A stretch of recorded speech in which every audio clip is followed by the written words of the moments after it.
Honestly, like, I'm not even gonna think about it too. Yeah, I think that's hard. Yeah, judging by the one sentence email I got to this absolute So novel. you're still here after the exam, that's good. Exam 1, part 1, looks like everybody took it, got that second attempt was pretty helpful. So I still have like 20 points of that exam. I can't remember the exact points, but there's like a 10-point question and several 4-point, 3-point, 1-point questions that I need to grade. So just a reminder that the reflection of your grade points do not represent what you're going to have in the end, because I have to add those points in yet. Okay? Just looking at the multiple choice though, it looks like we have a pretty decent average. So let's see. So I have that to grade, and I will hopefully have that done. I'd like to have it graded by Friday. We will talk Wednesday. I've still got some people who are taking the exam, so we will talk about like specific questions on Wednesday. You can bring those to class then. Bioinformatics, I still need to enter the grades for those. If you didn't kind of pick up on it for Bioinformatics 1, it's really a completion grade on those assignments. Except for exam 4, or offset question 4, I'll look at the data and the answers that you provide. But yeah, I have not put those points in, so if you've got, it says missing, or you don't have a grade in there, it's just I haven't graded it yet. So I'm going to try to work on that actually right after class. Probably get that done today. Okay, here's one more quiz on, and it's right now, so it's written for chapters 17, 18 through 20, or 18 and 20, I think is what it was. And so that's actually scheduled to open next week. So it's a last week quiz. I'm going to post it maybe Wednesday, and you'll have until Sunday or to take it, because the week after is finals week. That's how it is. Okay. We do have a comprehensive final. And that is the way that I tried to build your study guide. Right now I'm a little, there's a couple of things I still want to change about it, but I did post chapter 14 just before coming up here. So if you want to open that before we start talking about chapter 14, you can. The final exam, there's a note on the study guide, that's why I'm going there, but the way that I'd like to do it is have it open all week. So you can jump in and take it whenever is the most convenient for you to take it. Okay, it's the 200-point exam. Yeah. This would be finals week, right? Yes. So all week of finals week, I'd like to have that open for you to complete it. Okay. So basically, right now I have it opening from Tuesday to Sunday, or Tuesday to Friday, but probably Monday to Friday. Okay, and then just talk to me. Your grades, so I go right from teaching to this class into teaching the really intense 6-week micro, but I do have a deadline of that following week for grades. So there's a little bit of flexibility there. We'll talk, and this isn't a senior level class, so I feel a little flexible. Okay, I shouldn't say that. I'm like playing my cards too early, but yeah. Okay, so there will be a study guide. There is chapter 14 posted, and then you do have a comprehensive final. It's online just like our others, and it'll be open for that week is the plan. All right, so one more writing assignment. It is posted and open now for you to see. It's any topic that you want to talk about. But you're going to, and there's some guidelines in there. But what I envision for this is that you get to pick any molecular biology related topic, get into the literature and find an article from the last 10 years, and then share the details of that. So you want to have, just like the CAR T cell stuff, you want to have a paragraph on the technical details about it, and you want to define whatever it is that they're presenting in that article. Okay. So it could be on a therapy, it could be on a like a technique for examining things. It could be bioinformatics related, but you want to teach about it. Okay. So it's just this last assignment is just flexing your writing skill muscles on any topic that's interesting to you. Questions about that? open now and it's set to be due by May 12th. So you got about 2 weeks to finish it. Anything else I'm forgetting? We're so close. It's kind of crazy.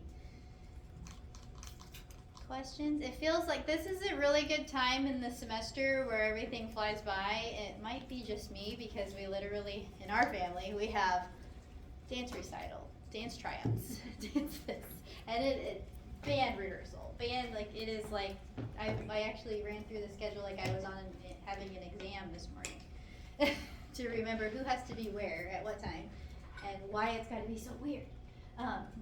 So it is a little bit of a crazy time. Just not just for me, I know for you guys too. You've got symposiums and all these other things. So just reach out to me and let me know things are going on. Don't stress to the point of making yourself sick, but just talk to me. Okay?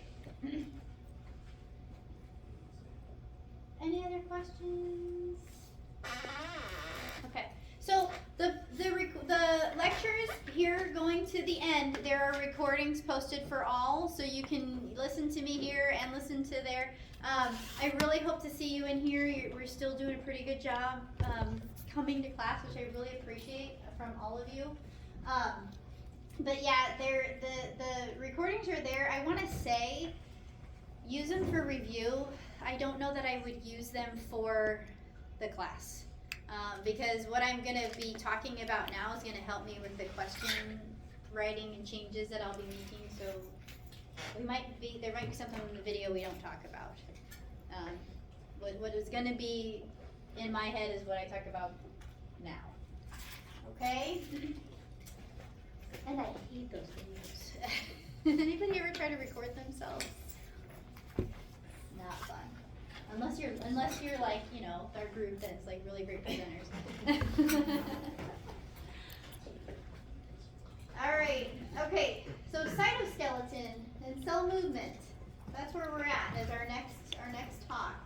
So we're gonna spend actually a lot of time on the actin cytoskeleton. So that's the microfilaments, and we're gonna talk about the myosin motors that move things on them and move them.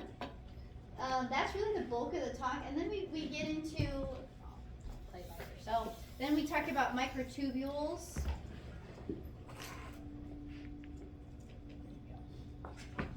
We'll talk about microtubules and the motors that are walking on them, and then finally the intermediate filaments.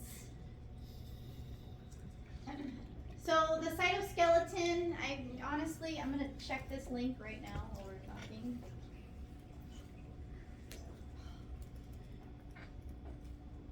So the links lately, you have to really copy and paste them into a browser that will work. Let's try it. I know last summer this worked this way. Sorry. But these are pretty much videos kind of showing you how to kill all mosquitoes in the area in 90 seconds. This simple but brilliant trick So that's an ad. I'm just checking this, if you copy and paste into your browser, you'll get to the YouTube video. We won't watch them together, but it's a nice thing for you to get in and take a look at. As far as I remember, the videos in here really give you like a nice dynamic view of how these things work. So if you want to see an animation about this stuff, okay? But the cytoskeleton, you guys learned, I know in earlier classes, it's a network of filamentous proteins that are going to give shape to the cell, and they're also, a lot of times we forget this, they also allow to move the cell, so they're responsible for movement of the entire cell, and they move the things within the cell. So they are basically the highways to move like our vesicles and things like that on. They're not rigid. I will, I say this every time that I feel bad because the intermediate filaments are kind of rigid. But even then, there's some dynamics in the movement. Like they're going to be building and breaking down, kind of in real time. They can't just be sticks in the cell that don't change. Okay, so they're continuously reorganized so that the cell can move and can change shape. we've got some different components. So the three main parts of the cytoskeleton are the actin filaments, your microfilaments. These are really responsible for a lot of our movement and the shape of the cell and attachment to things. You've got your microtubules, which are really, we spend a lot of time thinking about microtubules and cell division. That's the cytoskeletal element that, we get the mitotic spindle and the metaphase plate and that stuff. And of course, they are around even in the non-dividing cell too, for moving like very large things around the cell. And then your intermediate filaments, probably the most memorable part of the intermediate filament is the nuclear lamina.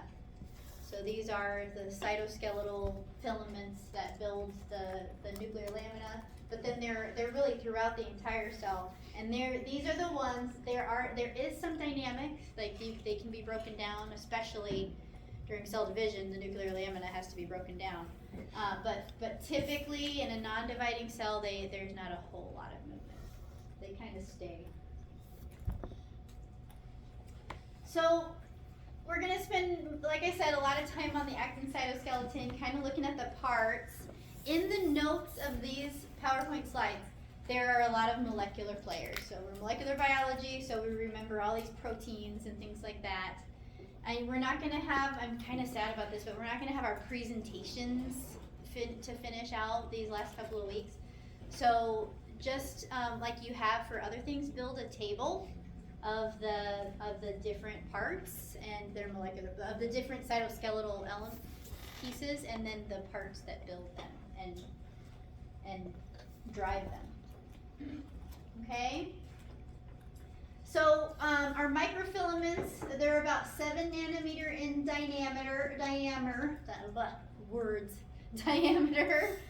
nanometer in their thickness. Okay, they can be pretty long, so several micrometer in length.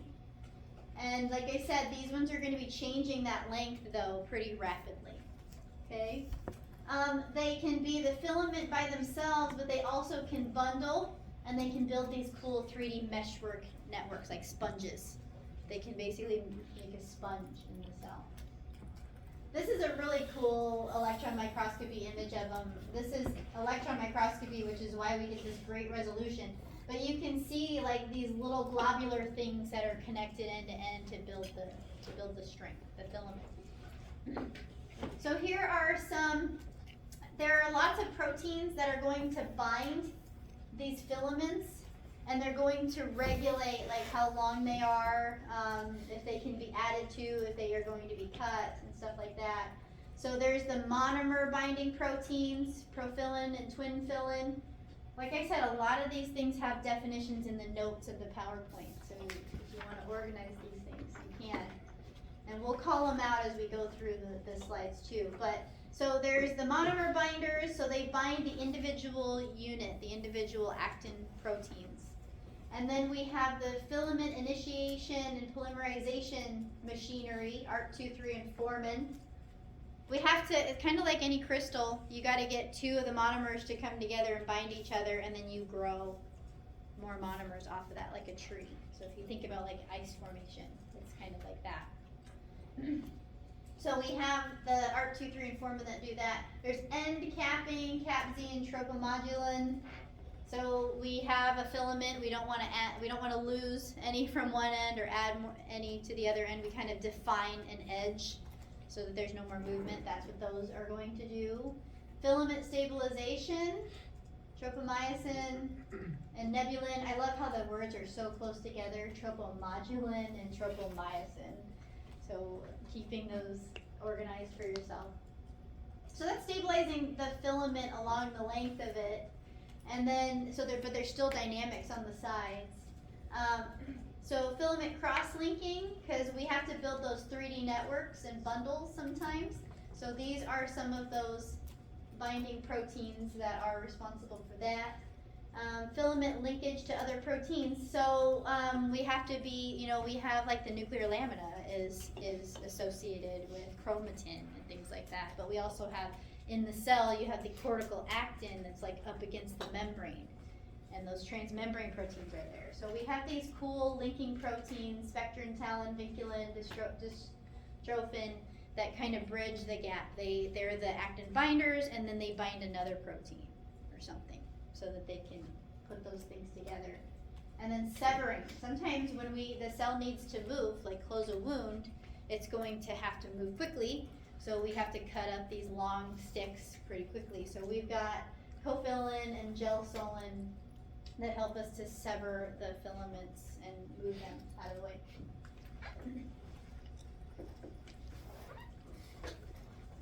So we'll run through some of those processes so that's kind of a review of each of those things. See the details. All right, so the actin monomer is called the globular actin or G-actin, okay? And it has this polarity to the protein itself. Notice there's a pointed end, and then there is what we call the barbed end of the protein. They link head to head so that the pointed end is pointing in one direction and the barbed end is pointing in the opposite.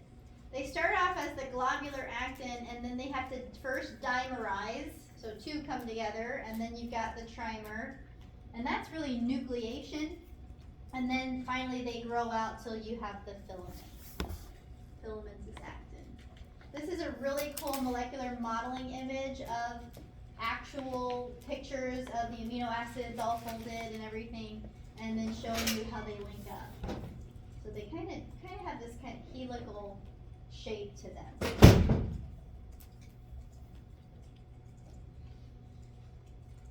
Hold on. Oh, couple of points I wanted to make. They're in the notes. The mammals have 6 actin genes. 4 of them are expressed in muscle cells and 2 in non-muscle cells. So these globular actins can be of different varieties, depending on the tissue they're in and the species they're in and stuff like that too. Okay. The fact that we have a pointed end and a barbed end means that there's polarity in the monomer and polarity in the filament. Okay, why does that matter? Because of like movement of a cell, right? There's going to be, or movement of the filament. There's going to be one end that's growing, one end that's falling off. So that's what we're looking at in this picture is treadmilling. So the filaments have this cool movement called treadmilling, and on the barbed end is where things are added to at a really quick rate. So the barbed end is where the filament grows, and it grows way faster. So it grows about 5 to 10 times faster than the pointed end. So there is some growth on the pointed end, but this side, the barbed end is going to be the faster one. So if there's a race, the barbed end wins. When it's added, so we have our G-actin. In order for it to add to the barbed end, it has to be bound to ATP.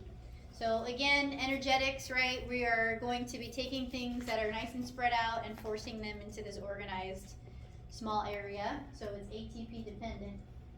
So ATP allows for it changes the shape of the monomer so that it can fit into the groove that it's going to fit into.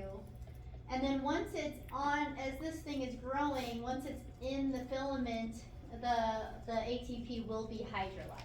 So there is hydrolysis of the ATP in the filament. Once it is changed to ADP, very similar to the way that GTP stuff works, right? It's on and off. Once the ATP is turned into ADP, the association between these globular proteins changes, so it binds a little less tightly. Okay. So then on the pointed end, no matter how long this is, they don't really fall off in the middle. They stay attached unless you have a protein that helps, break them in the middle. But on their own, they will fall off on the pointed end. That's how that would work. They can, every reaction is reversible, so they can fall off the barbed end, but very, very rarely compared to what's going to happen on the pointed end. Does that make sense? Okay, so the pointed end, they are lightly associated. There's nothing really locking them in, so they can come off one monomer at a time. So, but the dynamic that this addition is going to happen faster, and the addition over here is going to happen faster than it can happen over here means that if you were to watch this protein in a video, this filament in the video, it would look like it's walking across the room in this direction. So that's what we mean by treadmilling, continuous adding here and then falling off on the opposite side. Alright, so the filament can move in that way. So for us to initiate and then grow a more complex structure, we have these two mechanisms that you can look at. We have, to run through these. So formin is a protein that binds ATP actin, and it just basically positions it or holds onto it so that it's like a site of nucleation. It's like a site of the beginning of the filament. Okay, so there's formin, there's dimers. One holds onto one and another one holds onto the other, and then we have the dimer of actin. We have the formin dimer, but then we get those bound, and now we have the actin dimer. Before they can add here, though, profilin is a protein that exchanges, so it's an ATP exchanging protein. It pulls ADP off of ADP bound actin and it puts ATP on. Because remember, it's got to be ATP bound for it to add on the barb end, on the barbed end.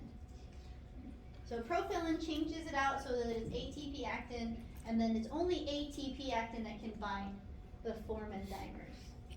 Once we have nucleation, then ATP bound actin can add on, can continue adding on. This is an interesting look at it too, because notice that you have the pointed end sticking out of the formin dimer, right? Notice that we go 1, 2, 3, 4, 5, 6. So they keep coming in, and basically the formin dimer is putting it on the barb end. So if you were to draw that in this picture, the formin dimers would be right here. Alright, so we don't always just have a single filament. We branch these two because we have to build some like 3D networks. There are different structures in the cell that require like a thicker organization of their cytoskeleton. So for branching of filaments, we have the help of ch14 protein. So here we have our pointed end and our barbed end. ch14 is something that can associate and bind the filament. It likes to bind the ATP part of the filament. And then there is where they can, so it actually binds and it becomes part of the filament, and then a new filament grows off of the ch14 complex.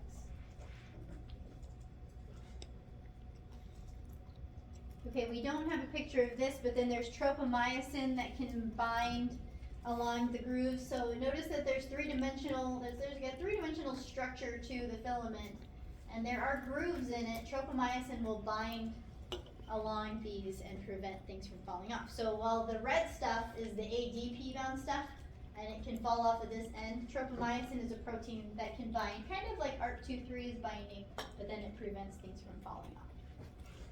So it's kind of a nice stabilizer.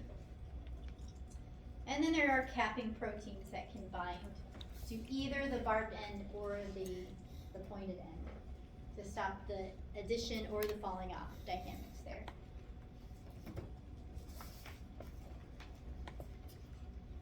Alright, so we got a cool, kind of a more detailed look at the fact that they move, right? You can change they can move the filament, and then we can change we can how to nucleate it and then how to put branches on it. But let's talk about the more dynamic or the more complicated, use the word complicated structures of actin. So we have bundling and networks. This is a cool picture that is showing you basically like the cortical actin. Look at all this, it's like a meshwork of actin, and that's something like, I think this is actually a picture of the microvilli. So this happens like in an intestinal cell. you have the top of the cell, and you have this cool meshwork. There's some strength that is awarded to the cell by that meshwork. And then you have these bundles that are sticking out because there are some appendages in intestinal epithelia, the microvilli that stick up, give more surface area so that we can absorb more nutrients and stuff like that. They have to have strength in them too. So you have these bundled networks of actin up in there. This is what it looks like. So the yellow are the actin filaments, and then you have these actin bundling proteins that bind the filaments. They're next to each other. The network, so they're parallel. The network is when we have like a perpendicular or angled association of the filaments. So, and then we look at the binding proteins are these cool dimers that cross-link those so that they're flexible so they can move. The bundling proteins are much more rigid. They're much more rigid, short little proteins that don't have a lot of flexibility in them. They do have some, but not as much. So this is a more detailed look at those. So we have a parallel bundle. Notice some little details, hard to see maybe from the back of the room, but these are typically associated with the actin filaments are typically lined up so that they all have the barbed end facing in one direction and they all have the pointed end facing in another direction. Because typically they have to be, the length has to be maintained on one side, and the other side. So they all grow and shorten on the same sides. So the proteins that like to bind these are calcium dependent. So these are called calmodulin proteins. Sometimes you'll see that name in there somewhere. A calmodulin protein is something that, the way that I remember this works for the calmodulin protein that I worked with as a postdoc, is the protein itself has a floppy region, best word, scientific word, but a region that would fold and curl, and then when calcium binds it makes it a rigid structure. So it's kind of a neat feature because you can steal the calcium from structures like this, and then it changes their ability to associate with or bind what it's supposed to. So our actin bundling proteins typically have these actin binding domains, and then also have these calcium binding domains. Okay. In the picture, you can see that upon calcium binding, we have they just go along the length of the two parallel filaments and bind and hold them together. We have contractile bundles, so bundles that actually need to have a little bit more movement. So sometimes our cilia are like that, right? They have to kind of sway. So we have here, to give a little bit more movement, we have the actin binding domains, but we also have this alpha helical spacer domain that has some flexibility. Okay. So they're widely, they also give some space, so these are widely spaced filaments, and they are held together kind of by that alpha helical domain and the actin binding domain. And then once again, there's the calcium binding domain to kind of regulate the ability of these things to bind the actin.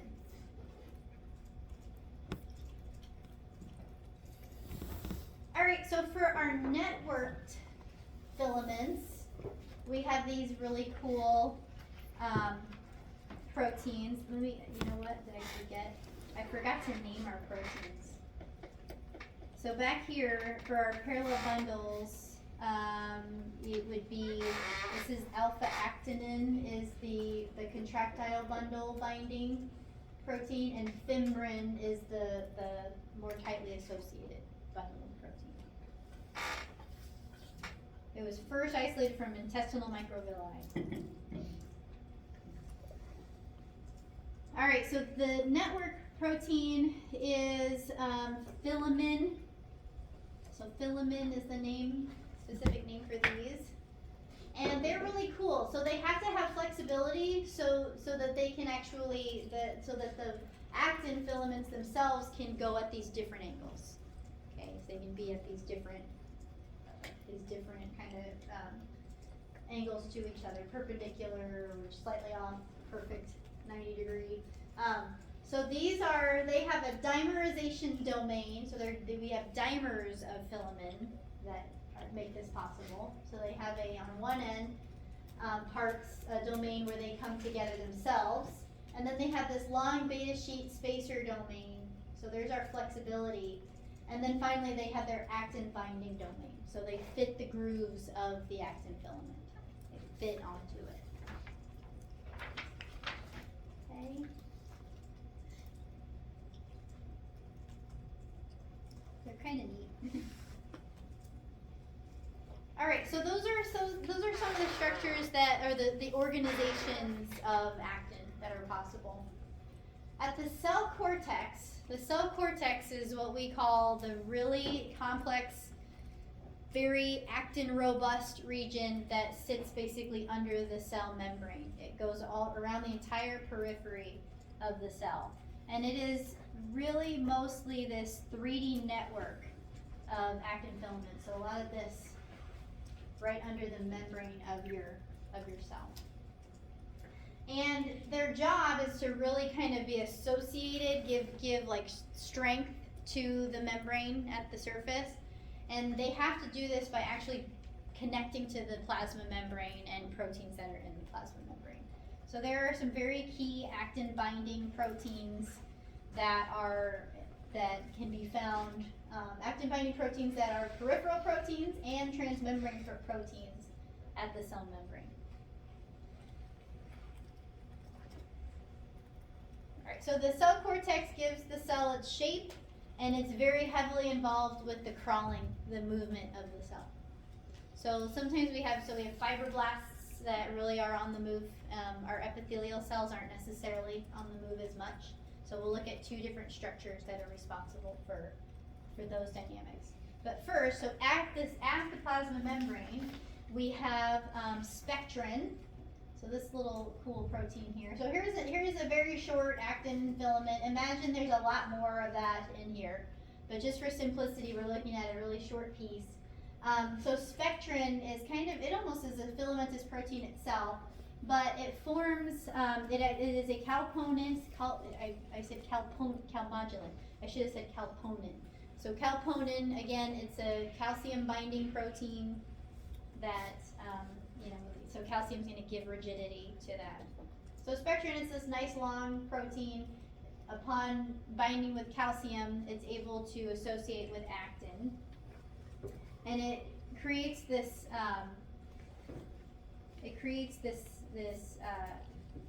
actin spectrin network. So you have these actin spectrin networks that run along the membrane. All right, ankyrin is a peripheral protein. So here is ankyrin. So spectrin binds the actin specifically, and then ankyrin is something that binds spectrin, and then it can associate with a transmembrane protein we'll call band 3. That is called band 3. So this is essentially how we tether the networked actin cytoskeleton to the plasma membrane. So this is the connection. It's complicated. It's spectrin to ankyrin to band 3. That's one of them. All right, another link to the plasma membrane can be found through protein 4.1. I love that name. It's such a weird name. Protein 4.1. It's similar. It's another peripheral binding protein. It can directly bind actin. I know you see spectrin in here, but please note that protein 4.1 just binds actin. And then this one is associated with the transmembrane protein glycophorin. The glycophorin is in there. All right, so if you were to do this connection, it's actin, protein 4.1, glycophorin, and that's how it's tethered to the membrane. That's kind of neat. 2 flavors, 2 ways to link into the membrane, and so if one fails, or there's 2. There's 2. So whole other sets of genes that can be expressed to help with this process. We don't have a picture of this, but it's in the notes. There's dystrophin in muscle cells, and this is a really important protein for linking actin filaments to transmembrane proteins in muscles. Dystrophin's kind of special because the muscle has to contract, so the shape of the cell kind of changes drastically. All right, so that's tethering to the membrane, but how do, but the cytoskeleton, especially the actin cytoskeleton, is really important for helping the cell interact with the niche. So how does the cell interact with the environment outside? So we have, on this side here, we have a really cool detailed picture of the actin cytoskeleton associated with the focal adhesion machinery. So focal adhesions are really kind of robust in the cells type, the fibroblast cell type. Fibroblasts are really important in your connective tissue. When you cut yourself, when you get a cut, then that's really the cell that has to close up that wound. So they have a lot of these focal adhesion structures in them. Our epithelial cells also have focal adhesions. They're really, on the basement membrane so that they stay attached to the organ that they belong to. They have to have rigidity. They have to have strength at that point of contact. There's some strength, and that's given to us by the actin cytoskeleton. So we have bundled actin. So notice these. We've got our contractile bundles there. So with our longer linker protein. All right, in here at the ends of these, at the plasma membrane, we have vinculin and talin, which are basically a chain of peripheral proteins. And then talin has a direct binding to the integrin protein. So the integrins are the transmembrane proteins in all of our focal adhesions. Help us to stay attached to the basement membrane or the extracellular matrix. So the site of attachment, if you were to see these in a fluorescent microscopy image, these sites of attachment are always at the end of what we call stress fibers. So look at this beautiful purple stained actin cytoskeleton. We have these long fibers, and at the ends you notice that there's these green caps basically on them. And the thing about fluorescent microscopy is this is a two-dimensional image of a 3D thing. So you're seeing some light ups that don't have the purple. The purple is kind of really hazy, you can't see it. But the green is showing us these integrin proteins basically. And then the purple is showing us the actin. We have an experiment in my senior level class where we, try to damage the cells and then we stain the actin cytoskeleton. And you end up seeing that, the actin cytoskeleton really rolls up and does some weird things. And it's a weird assignment because I'm always like, look for the stress fibers in the healthy cells. So the stress fibers are in the healthy cells because these are the fibers that are providing the stress to the focal adhesion so it can stay attached. It can attach and the cell can crawl.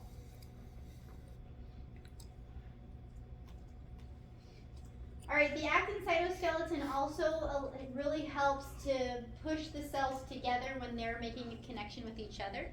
So this is a really big phenomenon. This is a big phenomenon in our fibroblasts. In our epithelial cells, which they're responsible for creating that nice barrier. They have to have some strength so that they can stay connected to each other. And the type of junction that allows them to do this is called the adherens junction. The adherens junction has to let these things come together. The adherens junction is the only junction in the family of junctions that is really robustly associated with the actin cytoskeleton. The gap junctions and tight junctions and things, they have some connection to the actin cytoskeleton, but not as much as the adherens junction do. So this is a zoomed in picture of them. The way that these work is they have the cadherins are actually also calponin type family. They're calcium dependent proteins. These are the ones that I used to work on. So if they aren't calcium bound, this part rolls up, it curls up. so that the cells don't come together. So these are across, this is one cell, this is another cell. These create, or are associated in a connection between the two cells that holds them together. But then on the inside of the membrane, we have P120 and, are we naming them all out here? Okay, they're kind of off to the side. So we have P120 is the red thing, the green thing is beta-catenin, and then the purple is alpha-catenin. Catenin is like a Greek word for chain. So there's a nice chain network of these proteins. So P120, beta-catenin, alpha-catenin, vinculin is the chain that links to the actin filaments. And notice they're bundled actin, so it's not just a single filament. So very robust. So they create an actin belt around the cell, about yay high. Above this is the tight junctions, and then we have gap junctions and other things along the along the rest of it. But they create a belt of actin cytoskeleton, so that there's strength in pushing the two cells together, holding them together. So you can get a bump and your epithelial sheet doesn't just fall apart, right? Okay, so microvilli, these are another really important, this is an appendage. So this is something that sticks out of the membrane a little bit. And they have to have a nice strong collection of actin cytoskeleton. So here is that bundled actin that we kind of saw zoomed in earlier, right? We had the actin binding proteins that are more rigid. Notice that these are, so they go through the center of the microvilli. Here's our plasma membrane. We have the barbed end on this side, which is the side where it grows, right? And we have the pointed end in here. But it's held by that the terminal web, which is that networked actin. So there's some binding in there that stops it from falling apart over here, unless we want it to. Anyway, so then we have, it's really tiny, but we have a lateral arm calmodulin and myosin chain that links this to the plasma membrane in there. Okay. So they can be cross-linked by fibrin and vilin, and then we also have these membrane binding proteins. So this is the brush border of your intestinal epithelia, right? So it's really there to give surface area for more absorption, nutrients. All right, the surface projections, other ones. So the microvilli, that is a projection, but it's got a very specific. It's kind of more rigid. It's not as dynamic. We also, the cell is not, the outside of the cell has the surface projection. This is probably the best picture right here. There are filopodia and lamellipodia and pseudopodia. All of these are feet. These are all different words for feet, right? So lamellipodia is a broad foot. That's kind of what you're seeing here. It's a broad projection of the cell's membrane, so it can grab onto the surface and pull the cell to that direction. Filopodia, or well, these are more like pseudopodia, really feet, a little foot stepping down. Filopodia are probably not even listed, are they? They're not listed, but filopodia are these little projections that stick out. They're much more of like the sensory type of, they like sense if that's a good attachment site, or if there's a cell to attach to. This is a kind of a really cool picture because this is probably not called out in the notes as well, but this is a cell, the background is a cell engulfing another cell. So there is this movement in the membrane that has to happen for phagocytosis, right? So these are all surface protrusions, and we're not going to look at the detailed look at it, but the actin cytoskeleton is involved in all of this. Okay, so the focal adhesions that we saw are really involved in these lamellipodia and pseudopodia. They're quickly built on that location, and then the cell can be pulled to that. Okay, this ruffling in here is incredibly dynamic. you do have like the, you have different binding proteins that are chained to the actin cytoskeleton so they can build these structures. Alright, we got 5 minutes so we can talk about the muscles, and then we just have a few slides to come back to on Wednesday.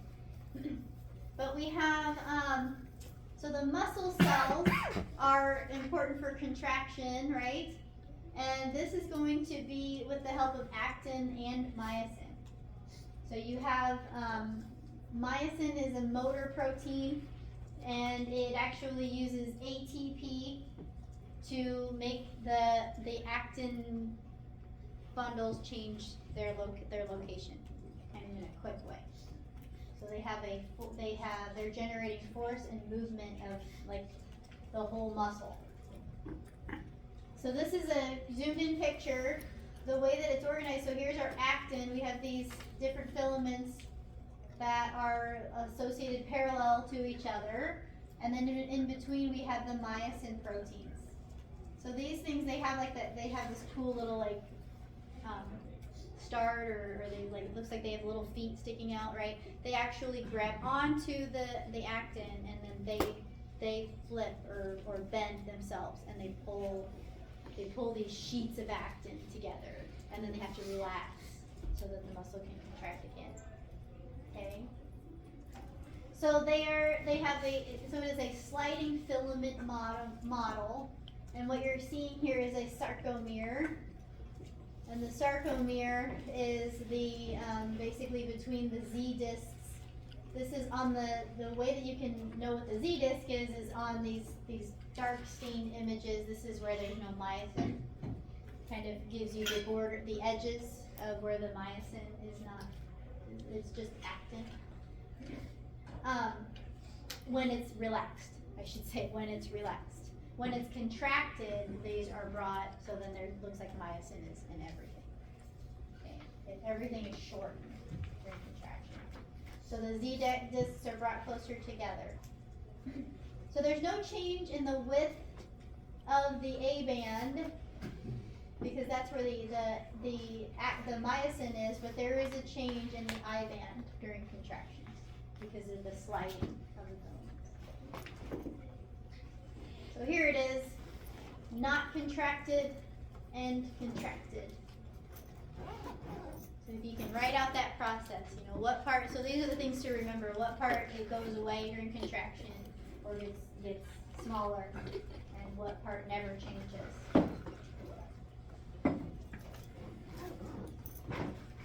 Alright, so one last point. So it's ATP driven to make the changes happen. We have that binding, it's ATP dependent. ATP is hydrolyzed to ADP to change the shape of the myosin. Their ATP helps change the shape to myosin, and then the hydrolysis of that is changing it. And then it has to be switched out. Alright, I haven't checked this, but this is a nice video that Anna